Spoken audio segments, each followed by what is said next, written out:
Hello, this is Craig Lane with Health Alchemy YouTube channel. We're doing a little update today. My name, again, is Craig Lane, Health Alchemy, and our website's healthalchemy.com.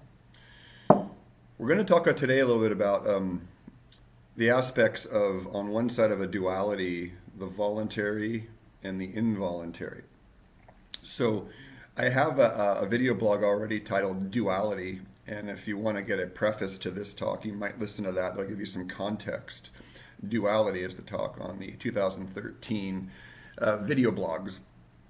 So today, I'm going to talk a little bit about, it's in the context of health, as always with my business, the alchemical process of health, maturation, higher charge, higher valence. There's a lot of ways this is put, evolution.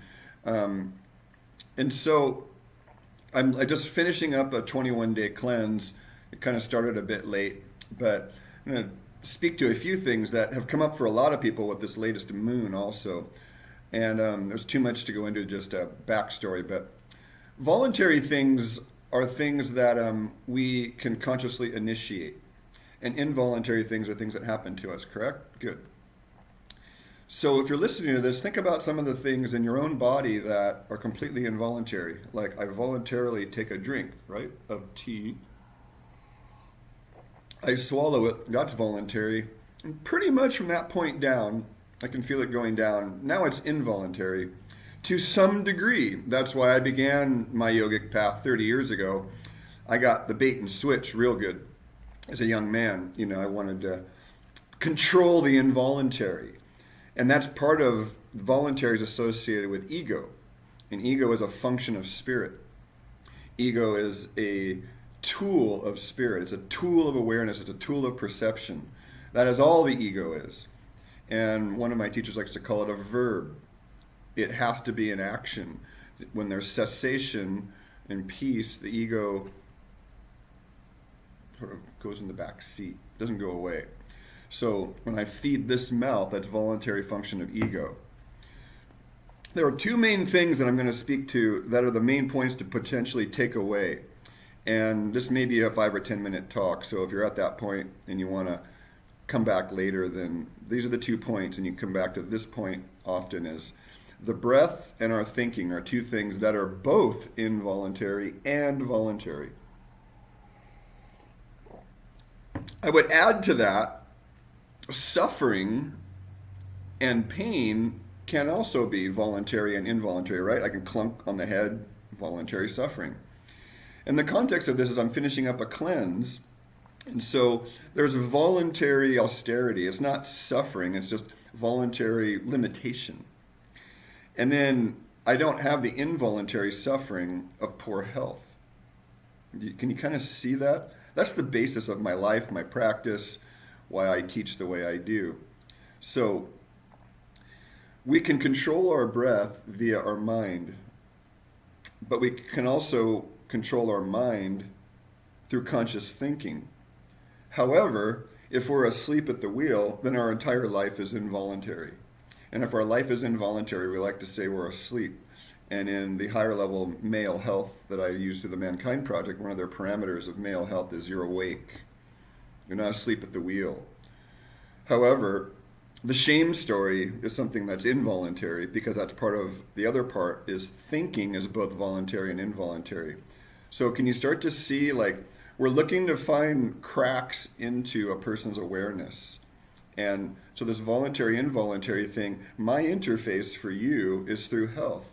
Because if we're putting corrupted materials in our earth suit, earth machine, suit of spirit, then we don't have a good interface in consciousness.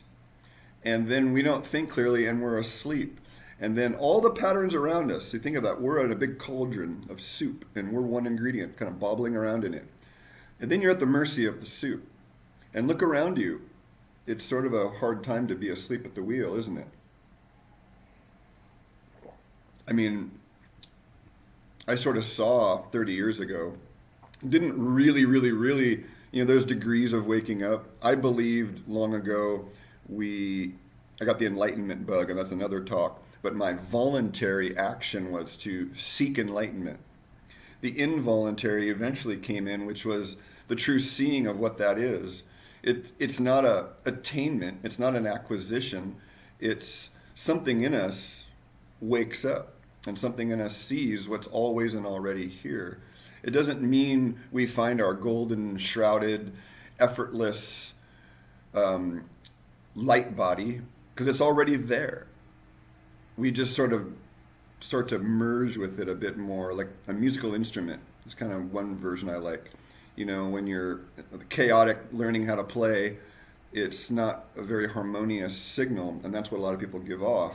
And then when we begin to harmonize to the order of the universe, as one teacher puts it, then we're more in the voluntary. So what's the point of all this, you know, because we're going to start winding this down now. And the point of to start to look at what's voluntary and involuntary in my life, and what are the things I can control, what are the things I cannot. And then we know the serenity prayer, you know, there's certain things we control, certain things we can't, we have to surrender to the rest. And the fastest thing we control is our breath. By taking deep breaths and conscious breathing and bringing awareness into our breath and into our body, then our thoughts start to shift. And this was the first path in yoga. But the way yoga is interpreted now is a bit flawed, because we cannot use a tool when we're asleep at the wheel. And so we need to find a way and means to stay awake. And sometimes for me it was sticky notes all over the bathroom, all over my car. Everywhere I spent a lot of time, there were little sticky notes, just reminders. Started implanting mantras. 30 years ago, some of the things I began doing was a daily yoga practice, a daily meditation practice. And sure, I wasn't great for the first 5 or 10 years, from age 21 to 31, but I got enough that the path had led me into a place where I saw what pure unconditional love was. There's a word translated in Sanskrit, just joy without cause. And my first thought was too good to be true, and which is another way of staying asleep. So daily practice, which is a daily reminder, hanging out with higher evolved people, getting rid of music, heavy metal, punk rock music that was angry, getting rid of that. You know, there's a place for that too. I like to surf still. So there's a place for that. But if we want to remember, then we need to come back to a more quiet, calm, peaceful place. Another thing I did was I began implanting viruses in my programs of mantras. And the Tao Te Ching, T-A-O or D-A-O, D-E or T-E, C-H-I-N-G, Tao Te Ching. I'm sure there's various spellings, and forgive me for misspelling it, but I've been studying the Tao since my late 20s. So now all the seeds I planted now have completely altered my consciousness. And the person who was awake a few minutes of the day is now much more, the awareness is much more here. So that's a good path in, is to start reading positive things, hanging out with positive people, discarding music, people, situations, homes, even partners, if we're so led to do so. And that's a voluntary action, which leads to a lot of involuntary joy, because we're in a supported place in our lives.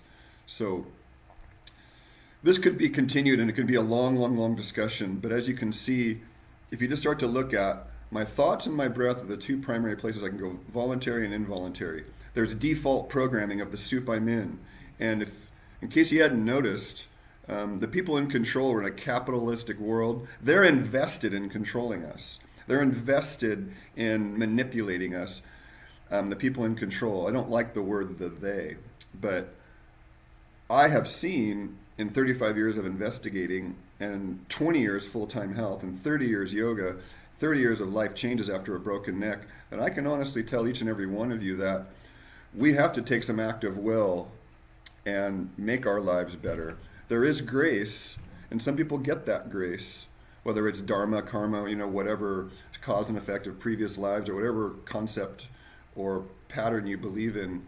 There is a force and order to the universe, and what I'm trying to guide each and every one of you towards is what my great teachers guided me towards, is there is a force, there is an order to the universe. I studied fantasy novels, you know, Elric of Melniboné, Michael Moorcock, all that stuff. The Two Towers, Lord of the Rings, The Hobbit. I was really into all that as a kid, and I was really into Atlantis and all these myths and legends. And I know why I was into that now, because there's a part of our brain that needs to see the holism. And so I'm going to leave you with that as some food for thought, that we can make the involuntary in our lives a bit more peaceful by some voluntary actions. And the first one we can do is the intention to be awake, and the intention to be better, the intention to be more than we are, and to bring more than we are, and to serve. To serve is the highest ideal, although it must come from an uncontrived arising. Duty is a lower energetic state than the natural desire to serve. This is Craig Lane with Health Alchemy YouTube channel. Hoping each and every one of you finds a little piece of this in your own life, of how to find some voluntary in your involuntary. Have a beautiful day.